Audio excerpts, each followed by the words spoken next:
आप गुरुद्वारा सत्य निष्ठा से शपथ लेता हूँ कि मैं संजय कुमार उपाध्याय भारतीय संविधान में निष्ठा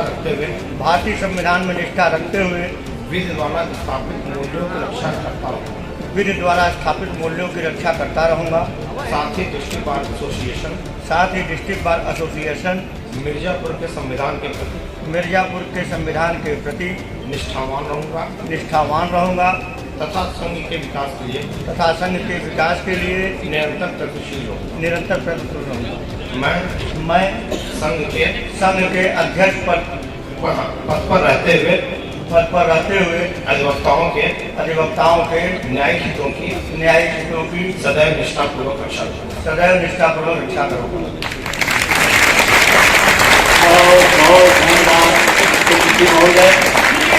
अंधकार में, बीच धार में, कल कछार में, घोर घृणा में, पूत प्यार में, क्षणिक जीत में, दीर्घार में, जीवन के सतताकर्षण हर मानव को तलना होगा, कदम मिलाकर चलना होगा, कदम मिलाकर।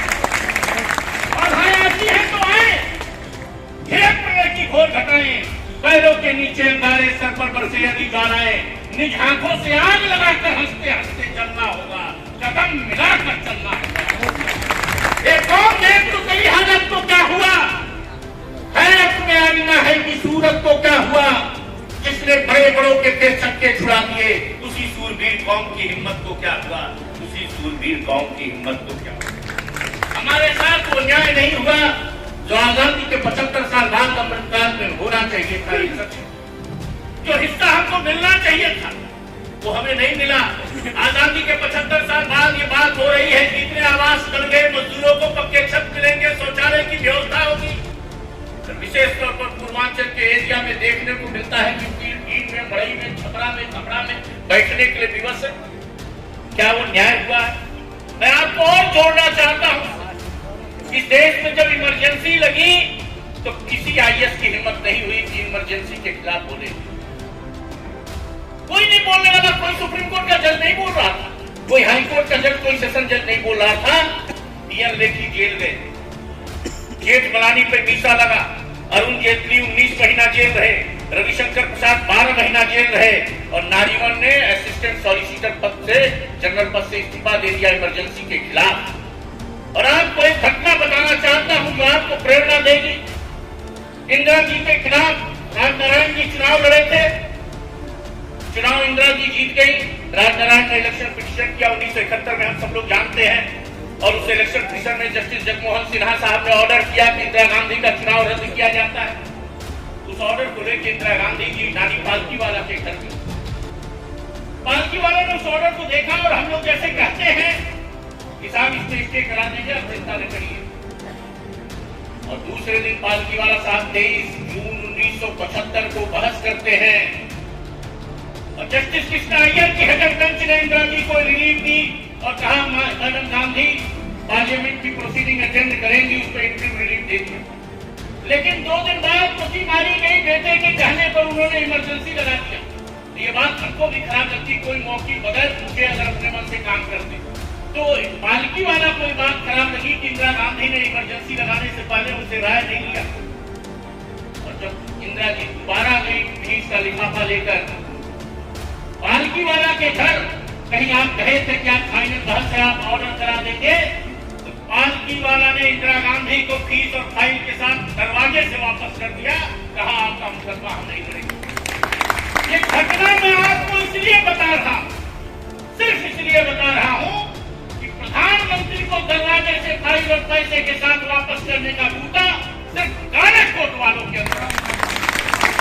संजय जी, बीते 20 दिसंबर को आप निर्वाचित घोषित किए गए बार एसोसिएशन के चुनाव में बतौर अध्यक्ष पद पर, और आज आपने अध्यक्ष पद का कार्यभार ग्रहण कर लिया। दोनों के बीच का अनुभव कैसा रहा? जीतने के दिन का और आज पदभार ग्रहण करने का कैसा अनुभव रहा? बहुत ही सुखद अनुभव रहा। और पहली बात तो मैं आपको बता दूं मंगला भाई कि यह सब पदभार तो हमने 1 जनवरी को ही ग्रहण कर लिया था। ये शपथ समारोह होता है जिसमें हमारे न्यायिक अधिकारीगण और समस्त अधिवक्तागण भाई जुड़ते हैं और कार्यकारिणी के सारे सदस्यगण जुड़ते हैं, जिससे एक दूसरे से परिचित हो जाए, एक दूसरे को जान लें कि कौन कार्यकारिणी हमारे किस पद पे है और हमारे न्यायिक अधिकारीगण कौन कौन से। अच्छा, एक अधिवक्ता से लेकर के बार प्रेसिडेंट तक बनने तक का ये सफर आपका कितना चुनौतीपूर्ण रहा है आपके जीवन में? हाँ, चुनौतीपूर्ण तो रहा। तो प्रश्न तो आपका बहुत ही अच्छा है।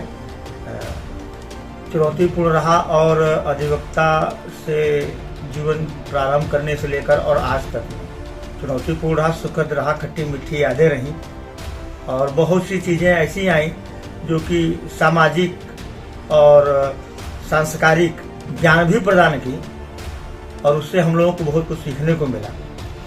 अगले 1 वर्ष तक बतौर बार अध्यक्ष के रूप में आप कार्यरत रहेंगे और वादे भी आपने कई किए हुए हैं। इसके तहत मैं बस ये जानना चाहता हूं कि आप वादों को पूरा करने के क्रम में सबसे पहले कहां से आप काम करना शुरू करेंगे? देखिए, पहला सर्वप्रथम मेरा कार्य यह होगा कि हमारे अधिवक्ता भाई जो युवक अधिवक्ता नवयुवक अधिवक्ता भाई हमारे आते हैं, नए अधिवक्ता भाई, तो उनको बैठने की समुचित व्यवस्था नहीं। और हमारे कलेक्ट्रेट परिसर में अधिवक्ता चेंबर का निर्माण हो रहा था, किन्हीं कारणों से वो रुका था। अब उस प्रथम प्राथमिकता हमारी ये होगी, पहले वो अधिवक्ता चेंबर का मैं निर्माण कराऊं और निर्माण कराने के बाद अपने युवा अधिवक्ता भाइयों को उसमें बैठने की व्यवस्था समुचित कराऊं, जिससे वो ठंड, गर्म और बरसात को न झेल पाएं। दूसरी प्राथमिकता हमारी ये है कि हमारी महिला अधिवक्ता भाई बहनें जो हैं उनके लिए वॉशरूम टॉयलेट की व्यवस्था नहीं है, तो कलेक्ट्रेट परिसर और जिला सिविल कोर्ट के परिसर में उसके लिए मैं प्रयास करूंगा कि पहले ये व्यवस्थाएं हो जाए। और एक और मैं व्यवस्था सोच रहा हूँ, मातृत्व कक्ष, जिसमें कि वादकारी माताएं बहनें जो आती हैं, जो अपने नवजात शिशु को लेके आती हैं, उनको दूध पिलाने में अपने बच्चे को बड़ी परेशानी होती, तो उसके लिए हमने कई संस्थाओं से बात कर रखी है। तो माननीय जिला जज महोदय और कलेक्टर महोदय से मिल करके, जिलाधिकारी महोदय से मिल करके मैं स्थान चयनित करके उस कक्ष का निर्माण कराने का प्रयास करूँ। आपके जानने और पहचानने वालों से हमें यह भी ज्ञात हुआ है कि आप अपने युवावस्था में जब अपने कैरियर का चुनाव कर रहे थे तो आप उस समय पे IAS PCS का तैयारी कर रहे थे। तो ऐसी क्या परिस्थिति आन पड़ी कि आपने उस क्षेत्र को छोड़ करके अधिवक्ता वाले क्षेत्र में आपने अपने भाग्य को आजमाया? देखिए मंगला भाई, सबसे बड़ी बात ये होती है कि परिवार प्रमुख होता है। कैरियर के साथ साथ परिवार और समाज दोनों चीज होता है। हम पिता के अपने 4 भाई हैं, पिता के 4 पुत्र हैं और चारों पुत्र में सबसे बड़ा हूँ। और अधिवक्ता कैरियर मुझे इसलिए चुनना पड़ा कि पिताजी का हमारे एक कचहरी से उनके जो है लगाव रहे, जुड़ाव रहे और उस परंपरा को आगे ले जाना। और दूसरी चीज़ है कि पारिवारिक जिम्मेदारियां थी। पिताजी हमारे अस्वस्थ रहने लगे, भाइयों का जो है सब पढ़ाई लिखाई शिक्षा दीक्षा में थे, तो एक पारिवारिक जिम्मेदारी और सामाजिक जिम्मेदारियों के निर्वहन के लिए हमने इस समाज को चुना, इस पेशे को चुना, जो सर्वोत्तम पेशा है हमारा। जी, आपके भाई भी अधिवक्ता क्षेत्र में हैं और उन लोगों का किस तरह का सहयोग रहा आपके बार अध्यक्ष बनने के इस सफर में? मेरे भाइयों का जो सहयोग रहा है वो अविस्मरणीय है, अतुलनीय है। और एक प्रकार से कह लिया जाए कि उसको किसी भी रूप में जो सहयोग और जो उनका मतलब संघर्ष रहा हमको अध्यक्ष बनाने में, वो अविस्मरणीय है। आप अपने माता पिता को भी अपने जीवन में बहुत महत्वपूर्ण स्थान दिए हुए हैं। बहुत गहरा लगाव आपका आपके माता पिता के साथ रहा है। आपकी इस जीत में उनकी दुआओं का कितना असर आप मानते हैं? मेरी माता और पिता, इस ईश्वर के बाद मेरे भगवान वही दोनों हैं, मेरे सब कुछ वही हैं। और बिना उनके आशीर्वाद से, बिना उनके आशीर्वाद के मैं अपने इस जीवन को सकुशल संपन्न नहीं कर सकता। उनका आशीर्वाद बना रहे। मैं ही भगवान से प्रार्थना करता हूँ कि ईश्वर उनको लंबी आयु, स्वस्थ और दीर्घायु स्वास्थ्य दें। आपकी इस जीत में सैकड़ों अधिवक्ताओं ने आपको सहयोग किया, तब आप बार अध्यक्ष के पद पर पहुंचे हैं। चलने से पहले उन सभी अधिवक्ताओं को क्या कहना चाहेंगे जिन्होंने आपके ऊपर विश्वास जताया है?